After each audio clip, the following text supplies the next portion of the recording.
10 কারণে আমরা পিছিয়ে যাই। 1 নাম্বার কারণ আনতারিফুল্লাহ ওয়া লাম তুআদ্দু হাক্কাহু, আল্লাহ পাককে ঠিকই আমরা চিনি, আল্লাহ পাককে ঠিকই আমরা জানি। মহামারীর সময়ে অন্য কারো কাছে কোনো কিছু চাই নাই, একমাত্র ভিখারির মতো যার কাছে চেয়েছি তিনি কে? আল্লাহ পাককে ঠিকই চিনি। বিপদে পড়লে, মুসিবতে পড়লে অন্য কারো কাছে যাই না, চোখের পানি ছেড়ে দিয়ে মালিকের কাছে চাই। তার মানে সবাই মিলে আল্লাহকে আমরা ঠিকই চিনি। ওয়ালাম তুআদ্দু হাক্কাহু, কিন্তু আল্লাহর হক বুঝি না।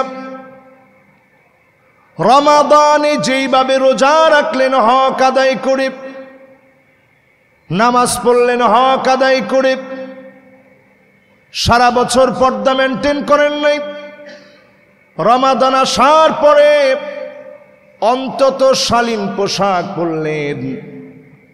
তার মানে আপনি আল্লাহকে চিনলেন ঠিকই, হক আদায় করার চেষ্টাও করলেন। বুঝে শুনে চেষ্টা যদি চালায়া যান, যিনি আপনাকে কবুল করে নেবেন তিনি কে? এই জন্য আজকের এখান থেকে আমরা নিয়ত করি, ইত্তাকিল মাহারিম তাকুন আবাদান নাস, হারাম ছেড়ে দেন। হারাম সম্পর্কে সবাই জানি, এই হারামগুলো যদি আপনি আমি ছেড়ে দেই, তাকুন আবাদান নাস, সাধারণ কোনো ওলি না। হারাম ছেড়ে দিলে ওলিদের ওলি, যিনি আমাদেরকে বানায়া নিবেন, কবুল করে নিবেন তিনি কে? শুধু হারাম ছেড়ে দেন। এই রমজান মাসে আল্লাহকে চিনে, সিয়াম সাধনার এই মাসে যে কাজটা আমাদের জন্য হালাল ছিল, আল্লাহ নিজে বলছেন কুলু ওয়াশরাবু ওয়ালা তুসরিফু, খাও পান করো, অপচয় করতে যেও না। রমাদান মাসে আল্লাহ রাব্বুল আলামিন নির্দিষ্ট একটা সময়ে খানাপিনা আমার জন্য নিষিদ্ধ করেছেন। হালাল বস্তু নিষিদ্ধ হওয়ার পরেও শুধু আল্লাহর ভয়ে আপনি ছেড়ে দিয়েছেন। স্ত্রীর কাছে যাওয়া সওয়াবের কাজ হিসেবে আল্লাহ তাআলা পরিগণিত করেছেন। নির্দিষ্ট সময়ে এই হালাল কাজকে আল্লাহ রাব্বুল আলামিন নিষিদ্ধ করলেন। আল্লাহর ভয়ে মুসলমান এক ঢোক পানি খায় না। আমি সেদিন একটা ভিডিও দেখছিলাম, আমেরিকার ভিডিও। একজন মুসলিমা নারীকে অফার করা হলো যে তোমাকে $2000 দিই, তুমি এক ঢোক পানি খাও, কেউ দেখে নেই। কিন্তু সে এক ঢোক পানি পর্যন্ত খায় না যে আল্লাহ রাব্বুল আলামিন দেখবে। সুবহানাল্লাহ বিহামদিহি। তাকে 16 Pro Max একটা দিচ্ছে যে তুমি এটা নাও, এরপরে রোজাটা ভেঙে ফেলো। 2 লাখ দিলাম, মানে $2000 দিলাম, সাথে আরো 16 Pro Maxটা দিলাম, তুমি একটু এক ঢোক পানি খেয়ে নাও। সে বলল না, আমি রোজাদার, আমি এটা খেতে পারবো না। তাহলে চিন্তা করেন, এই যে ভয়টা আমাদের হৃদয়ে হারাম বর্জন করার জন্য আমাকে উদ্বুদ্ধ করেছে, তাকওয়া নামক এই ভয়, তাকওয়া নামক এই অর্জন, এই গুণ আমাকে আল্লাহর ভয় এমনভাবে জাগ্রত করে দিয়েছে। আমি এক ঢোক পানি তৃষ্ণার্ত, পিপাসার্ত, কষ্ট, ক্ষুধার্ত হওয়ার পরেও, কষ্টে পড়েও আমি এক ঢোক পানি খাই না, শুধুমাত্র কার ভয়ে? আনতারিফুল্লাহ ওয়া লাম তুআদ্দু হাক্কাহু, আল্লাহর হকগুলা যদি বুঝে বুঝে আদায় করেন, এই রমাদান মাসে যিনি আপনাকে অবশ্যই কবুল করে নেবেন তিনি কে?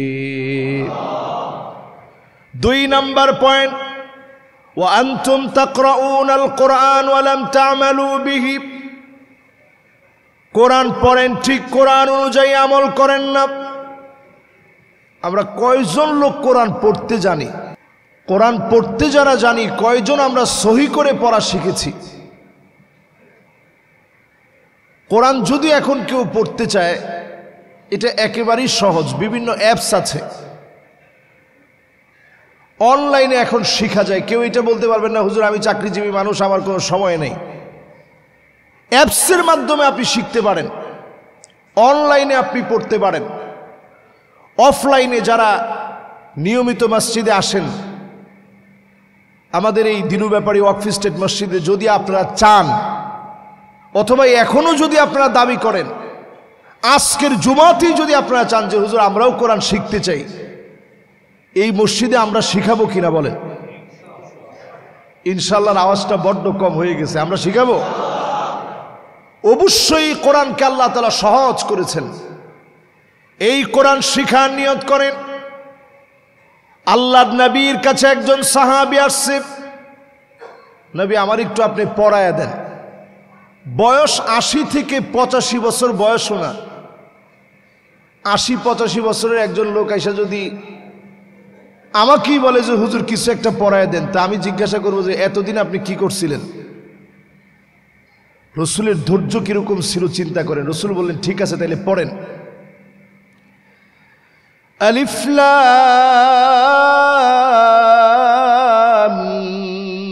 মিম।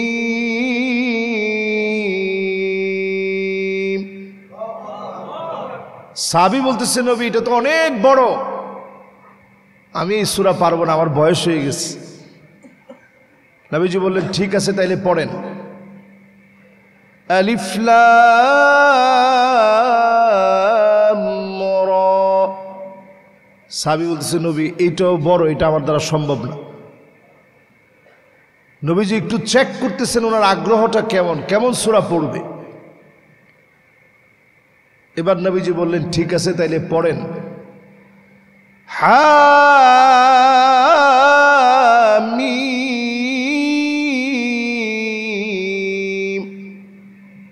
সাহাবী বলতেছে নবী এইটাও তো বড় লাগে, এইটাও আমি পারবো না।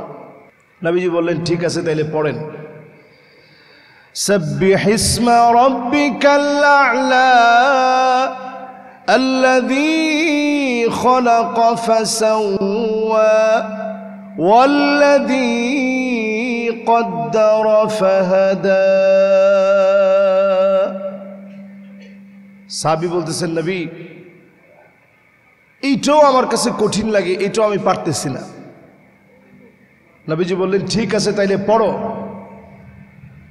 ইযা যুলজিলাতিল আরদু জিলজালাহা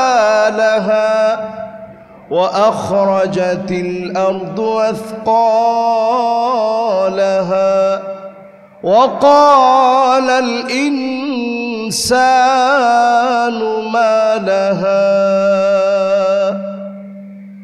এতটুকুন যখন পড়তে দিছে, সাহাবী পুরা সূরাটা নবীজির সাথে পড়ছেন, পড়ে মুখস্থ করে বলতেছে লা আযীদু আলাইহা আবাদা। নবীজি একটা সূরা আমি নিয়ে গেলাম, এই একটা সূরার উপরে আমি আমল করব। জোরে কোন আল্লাহু আকবার। আল্লাহ নবী বললেন সাহাবীরা শোনো, জান্নাতি কোন লোক যদি তোমরা দেখতে চাও, এই লোকটার দিকে তাকাও। একটা সূরার উপরে লোকটা যদি আমল করে, একটা সূরার দ্বারা যিনি লোকটাকে জান্নাতি বানায় দিবেন তিনি কে? একটা সূরা যদি আমল করার চেষ্টা করেন, একটা সূরার কারণে মানুষ জান্নাতি হইতে পারে। একজন সাহাবীকে নবীজি ইমাম বানায় পাঠাইছেন। সাহাবী যেই কোনো নামাজের ভিতরে সূরা ইখলাসটা শেষে এসে সাহাবী সূরা ইখলাসটার সাথে মিলিয়ে পড়ে। তো সাহাবীকে যখন নবীজির কাছে আনা হইল, জিজ্ঞাসা করা হইল তোমাদের ইমাম সাহেব কেমন? বলছে আলহামদুলিল্লাহ, সব দিক ঠিক আছে, কিন্তু যেই নামাজেই তিনি দাঁড়ান সূরা ইখলাসটা তিনি পড়বেই। তো নবীজি বললেন মাসসাবাব লিলুজুমি হাযিহি সূরা, এই সূরাটা তুমি তোমার উপর আবশ্যক করে নিলা কেন? আরো তো অনেক সূরা আছে।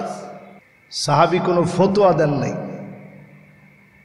ডাইরেক্ট নবীজিকে মহব্বত নিয়ে আদব নিয়ে বললেন নবী ইন্নী উহিব্বুহা, এই সূরাটাকে আমি ভালোবাসি, লিআন্নাহা সিফাতুর রহমান, কারণ এই সূরা শুরু থেকে নিয়ে শেষ অবধি পুরাটা আমার আল্লাহর সিফাত আর বৈশিষ্ট্য দিয়ে ভরা। জোরে কোন আল্লাহু আকবার। আল্লাহ পাক তৎক্ষণাৎ জানায় দিলেন, হুব্বুহু ইয়াহা আদখালাহুল জান্নাহ, তার মনে নিরেটেই ভালোবাসা, একটা সূরাকে ভালোবাসা, কাল কিয়ামতের দিন মুসিবতের সময়ে আল্লাহর জান্নাতের ফয়সালা করায় দিবে একটা সূরার কারণে।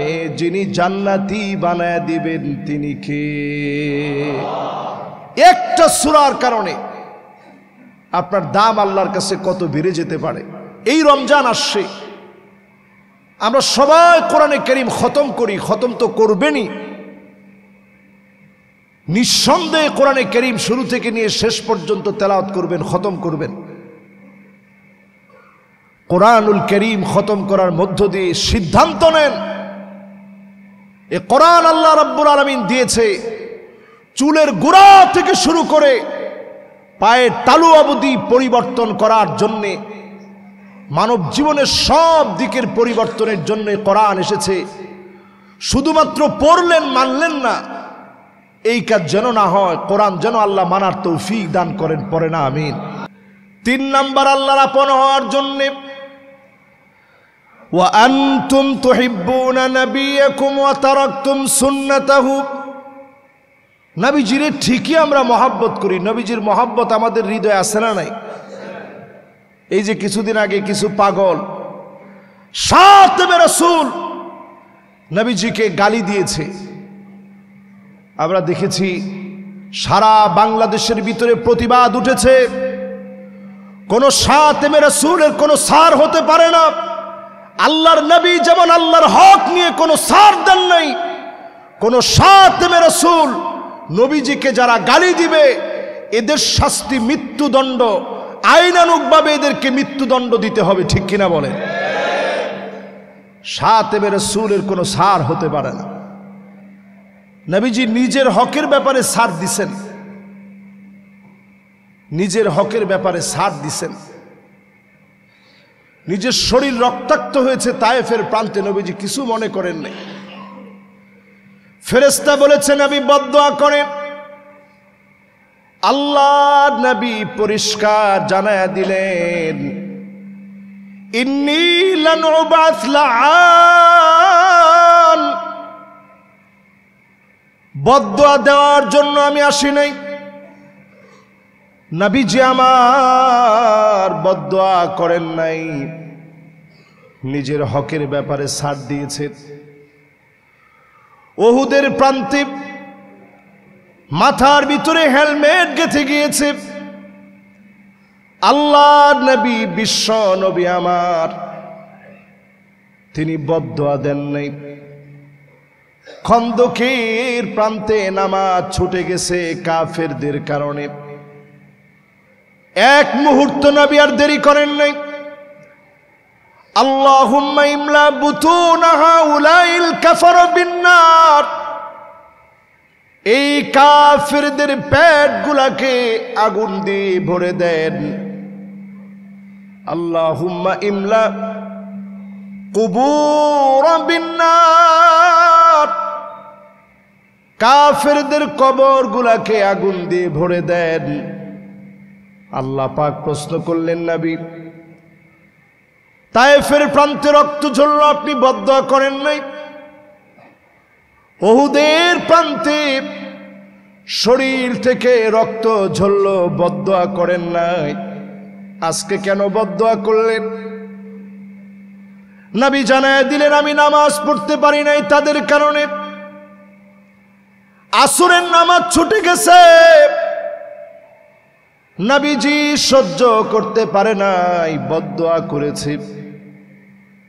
আল্লাহ পাক এই জন্য নবীজিকে যারা গালি দিবে, আল্লাহ নবী তাদের ব্যাপারে এত কঠিন হয়েছে। শাতিমে রাসূলদেরকে আল্লাহ রাব্বুল আলামিন প্রতিনিয়ত লানত দেন, ফেরেশতারা লানত দেয়। জমিনের সৃষ্টিকুল তাদেরকে লানত দেয়। যারা নবীজিকে গালি দিবে বাঁচার কোনো অধিকার তাদের থাকতে পারে না, ঠিক কিনা বলে? নবীজিরে ঠিকই আমরা মহব্বত করি, কিন্তু নবীজির সুন্নত আমরা মানি না। অধিকাংশ মুসলমানের অবস্থা এখন এমন, বিগত আমরা অমুসলিমদেরকে অনুসরণ করি। আমাদের পোশাক, আমাদের স্টাইল, আমাদের ফ্যাশন, কথাবার্তা বলার ধরন, সব কিছু অমুসলিমদেরকে আমরা পুরাপুরি এখন অনুসরণ করি। আমি তো মনে করছিলাম যে মানুষ মনে হয় দিনের দিকে খুব আগ্রহী হয়ে গেছে, অনেক ইয়ং জেনারেশন একেবারে সুন্দর দাড়ি রেখে ফেলছে। তা আমার মনটা খুবই আনন্দিত হচ্ছিল যে মাশাআল্লাহ, হুজুরদের কথা অন্তত একটু দেরিতে হলেও সবাই আমলে নিছে। কয় যে হুজুর, তামিল মুভি দেখে ওই মুভির নায়ক যখন দাড়ি রাখা শুরু করছে তখন থেকে ইয়ং জেনারেশন এখন তারাও দাড়ি আর মুছে একসাথে লাগায়া তারাও দাড়ি রাখা শুরু করে দিস। এই স্টাইল এখন সমাজের ভিতরে আছে না নাই? আপনি দাড়ি রাখেন না, একটা হারাম কাজ করতেছেন। ফ্রান্সে যদি আল্লাহর নবীর বিরুদ্ধে কোনো কথা হয়, সবচেয়ে বড় মিছিলটা দুনিয়ার কোনো দেশে না হইলেও কোন দেশে হয়? বাংলাদেশে হয়। আমি মাহফিল করতে গিয়েছিলাম ভোলায়, একটা ছেলের হাতের ভিতরে 18টা গুলি লাগা। তা আমি বললাম, তোমার কি কষ্ট হয় না? তো বলতেছে, হুজুর, যখনই আমার মনে হয় এই সব গুলিগুলো আল্লাহর নবীর মহব্বতে, যখন আমি নবীজির বিরুদ্ধে যখন কোনো শাতিমে রাসূল নবীজিকে গালি দিয়েছে, ভোলার মধ্যে একবার নবীজিকে নিয়ে ব্যঙ্গ করেছিল, সেইটার প্রতিবাদে যখন আমি বের হয়েছি, আমি গুলি খেয়েছি, আমার কোনো আফসোস নাই। যখনই ব্যথা উঠে আমার মনে হয় এই গুলিগুলো আমি আমার রাসূলের জন্য খেয়েছি। জোরে করে আল্লাহু আকবার। এই মহব্বত নিজের ভিতরে জাগ্রত করেন। আল্লাহর নবী তেমন কিছু নিয়ে যায় নাই, সব আমাদের জন্য দিয়ে গেছে। মুসলসল জীবনের এমন অনেকগুলো মাস ছিল, একদিন চুলার ভিতরে আগুন জ্বললে অন্যদিন চুলার ভিতরে আগুন ছিল না। আল্লাহর নবী কষ্টগুলা করলেন, ক্ষুধার যন্ত্রণা সহ্য করলেন শুধুমাত্র আমার আপনার জন্যে, মহব্বতের উম্মত গুলার জন্যে। আল্লাহর নবী চাওয়া লাগতো না, শুধু যদি মনের ভিতরে আসতো লা সারাল লুহুদু যাহাবা, একটা মুহূর্ত দেরি হতো না, মুখে বলাও লাগতো না, শুধু যদি নবীজির মন চাইতো, উহুদ পাহাড়টা যিনি স্বর্ণ বানায়া নবীজিকে হাদিয়া করে দিতেন তিনি কে? সম্মানিত মুসল্লিয়ানে কেরাম, আজকে আমরা দামি একটা পোশাক পরে বসছি, কত সুন্দর একটা পোশাক পরে আমি এখানে বসছি খুতবা দেওয়ার জন্যে। আপনারা সবচেয়ে সুন্দর সুন্দর জামাগুলা পরে আসছেন জুমার নামাজ পড়বেন, অথচ সাহাবায়ে কেরাম দুনিয়া থেকে চলে গেছে, একটা টুকরা কাপড় নিতে পারে নাই। ঘাস পর্যন্ত পায়ের ভিতরে দিয়ে দেওয়া হয়েছে, এক টুকরা কাপড় পর্যন্ত নিতে পারে নাই। প্রায় দিন সাহাবীরা রোজা রেখেছে, একটা খেজুর খেয়ে, 3টা খেজুর খেয়ে, সামান্য 1 গ্লাস দুধ খেয়ে রোজা রেখেছেন। সারা দিন মসজিদে কাটায় দিতেন। প্রশ্ন করা হতো, এত পরিমাণ কষ্ট কেন আপনারা করছেন? জবাব দিতেন, নুতাহিরু সিয়ামানা, আমরা আমাদের রোজাগুলাকে পবিত্র বানাচ্ছি। রোজাগুলাকে যারা পবিত্র বানাচ্ছেন, আল্লাহ রাব্বুল আলামিনের কাছে প্রতিনিয়ত ধর্ণা দেন। অনেক বেশি খাবার খাওয়ার নাম সাহারি না। তাসাহারু ফাইন্না ফিস সাহুরি বারাকা, অল্প অল্প খাবার হলেও গ্রহণ করেন, সামান্য হলেও সাহারি খান, ইফতারিতে একটা খেজুর হলেও খান, কয়েক ঢোক পানি হলেও আরেকজনকে খাওয়ান, নিজেও খান। হাউজে কাউসার থেকে যিনি পান করাবেন তিনি কে? 3 নম্বরের পরে 4 নম্বর, আল্লাহর আপন হওয়ার ক্ষেত্রে প্রতিবন্ধকতা নাম্বার 4, ওয়া আনতুম তারিফুন আন্না শাইতানা আদুকুম। এই কথা আমরা সবাই জানি, শয়তান আমার জন্য নিকৃষ্ট দুশ্মন। এই কথা কি আপনারা জানেন না জানেন না? আজকের এই জুমায় এসে জানছেন না আগে থেকেই জানেন? এটা আমরা বহু আগ থেকে জানি যে শয়তান আমার জন্য দুশ্মন। এর পরেও শয়তান যেমনে যেমনে বলছে অমনে অমনে আমরা চলি। শয়তানের প্রেসক্রিপশন পাই টু পাই আমরা মানি,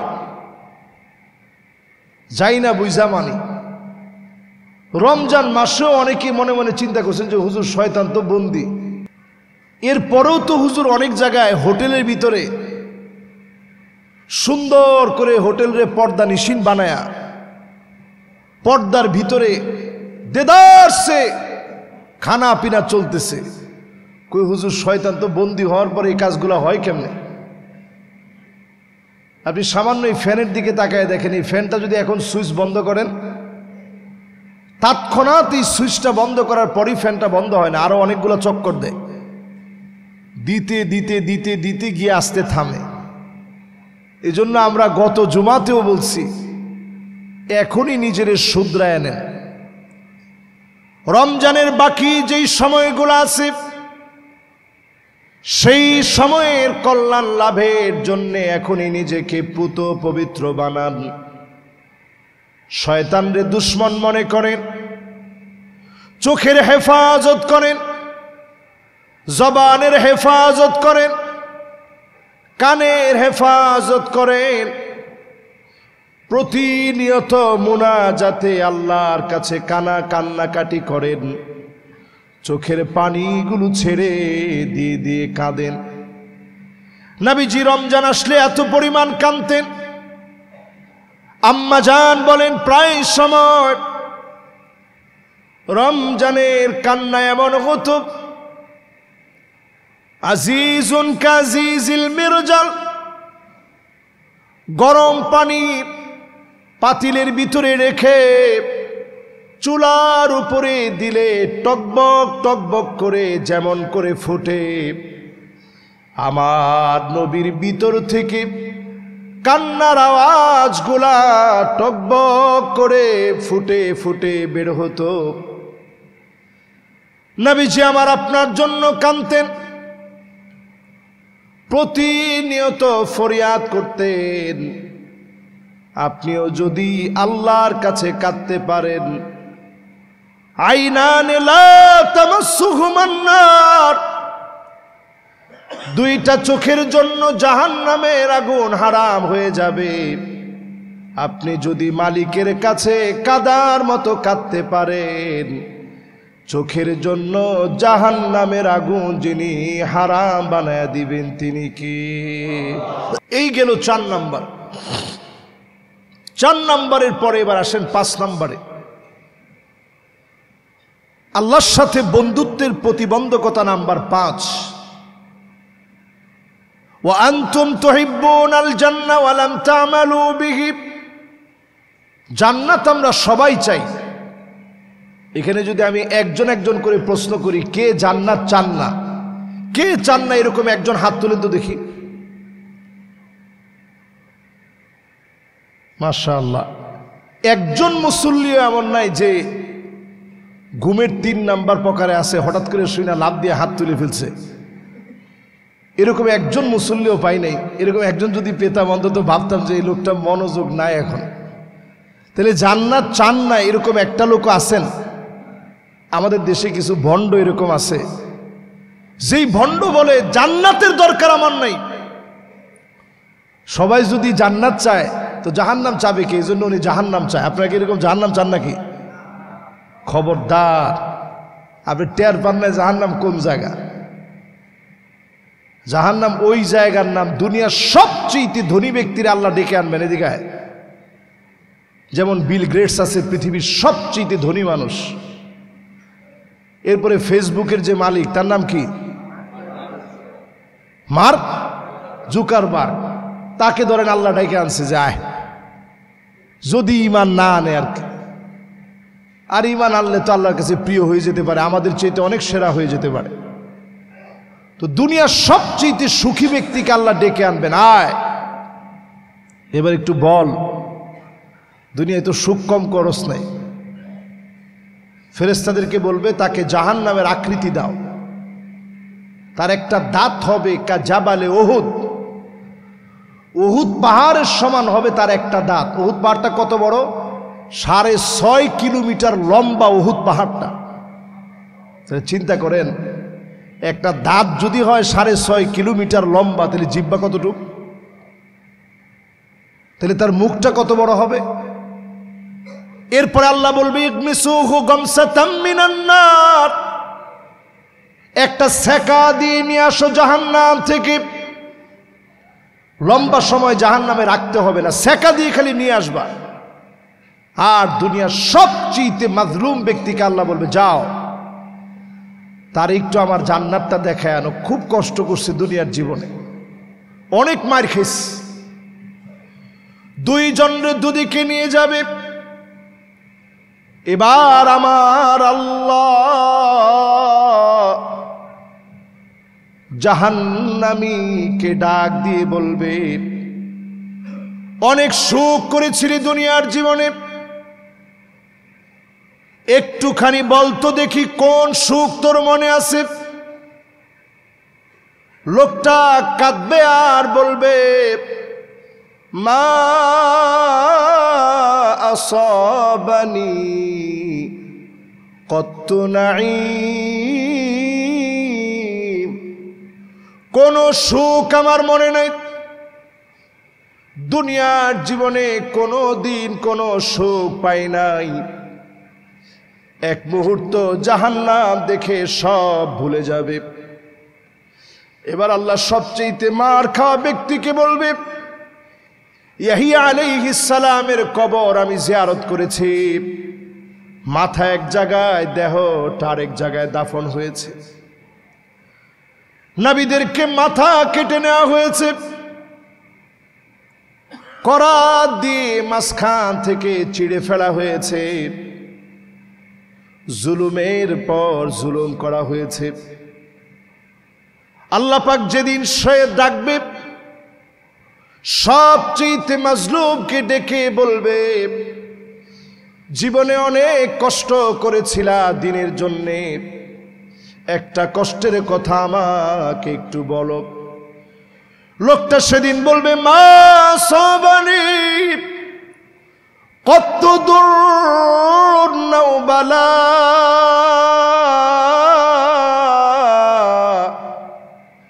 কোন বালা মুসিবত জীবনে কোনোদিন দেখি নাই, জীবনে কোনোদিন কোনো কষ্ট আমি পাই নাই। এক নজর জান্নাত দেখে সব কষ্টগুলা ভুলে যাবে, এক নজর জাহান্নাম দেখে সবচেয়ে সুখী ব্যক্তি ঈমান যে আনে নাই সব সুখের কথা ভুলে যাবে। একমাত্র যার সামনে দাঁড়ায়া হিসাব দেওয়া লাগবে তিনি কে? এরপরে প্রিয় ভাইরা আমার, কয় নাম্বার পর্যন্ত হয়েছে? 6 নাম্বার। বাকিগুলো আমরা একটু তাড়াতাড়ি বলে ফেলি। 6 নাম্বারে ওয়া আনতুম তুকরিহুনান নার, প্রত্যেকে আমরা জাহান্নাম অপছন্দ করি। ওয়ালাম তুরহিবু বিহ, ঘরের ভিতরে আগুন লাগলে যেইভাবে আপনি চিৎকার করে আগুন আগুন বলে দৌড়ে পালাবেন, জাহান্নামের আগুন থেকে পালানোর জন্য এইভাবে আমরা দৌড়াই না, আগুন আগুন বলে প্রতিদিন দৌড়ানোর জন্য চেষ্টা করি না। প্রত্যেক দিন অন্তত 3 বার আল্লাহর কাছে বলেন আল্লাহুম্মা আজরিনি মিনান নার, আল্লাহ জাহান্নামের আগুন থেকে আল্লাহ আপনি বাঁচায় দেন। রাজি আছেন ইনশাআল্লাহ? 7 নম্বরে ওয়া আনতুম তাশতাগিলুনা বিউয়ুবিন নাস, শুধু মানুষের দোষ ত্রুটি নিয়ে থাকেন, ওয়া তারাকতুম আনফুসাকুম, নিজের দোষগুলো আমরা ভুলে যাই, শুধু মানুষের দোষ নিয়ে থাকি। এরকম মানুষ কি আমাদের সমাজে কম না বেশি? চায়ের দোকান নামক পার্লামেন্টে গিয়ে বসলে আপনি দেখবেন খালি মানুষের দোষ। আহারে অমুকের এই হয়েছে, হায় রে অমুকের এই অবস্থা। সারাদিন আপনি মানুষের দোষ নিয়ে থাকেন। ওয়া তারাকতুম আনফুসাকুম, নিজের দোষের কথা ভুলে যান। প্রতিদিন ঘুমানোর আগে একবার হলেও নিজের দোষগুলা স্মরণ করে ঘুমান। যদি শেষ গুম হয়ে যায়, যিনি মাফ করে দিতে পারেন তিনি কে? এটাকে আরবিতে বলে মুহাসাবা, আত্মসমালোচনা। নিজের সমালোচনা করে যে আমার কয়টা গুনাহ হয়েছে আজকে, আরেকজনের গুনাহ দেখার সময় কই।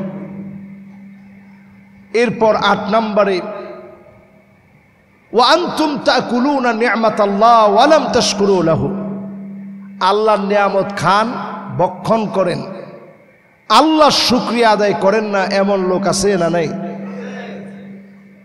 বাঁ হাতে খানার স্টাইল অনেকের মধ্যে আছে, বাঁ হাতে চা না খাইলে ভাবই হয় না। যারা ব্যবসায়ের জন্য বাঁ হাতে খান, একটু চিন্তা করেন কত লোকের আল্লাহ নল দিয়ে খাওয়াইতেস। আপনার ব্যবসা মুহূর্তের ভিতরে কেড়ে নিতে আল্লাহ সময় লাগবে? ডান হাতে খান, বিসমিল্লাহ বলে খান। খানার পরে যদি পারেন একটা দোয়া মুখস্থ করে নেন, আলহামদুলিল্লাহিল্লাযী আত'আমানি হাযা আত-তা'আম ওয়া রাযাকানিহি মিন গায়রি হাওলিন মিন্নি ওয়ালা কুওয়াহ। এই ছোট্ট দোয়াটা মুখস্থ করে নেন। যদি মুখস্থ করে নিতে পারেন, সওয়াব কেমন?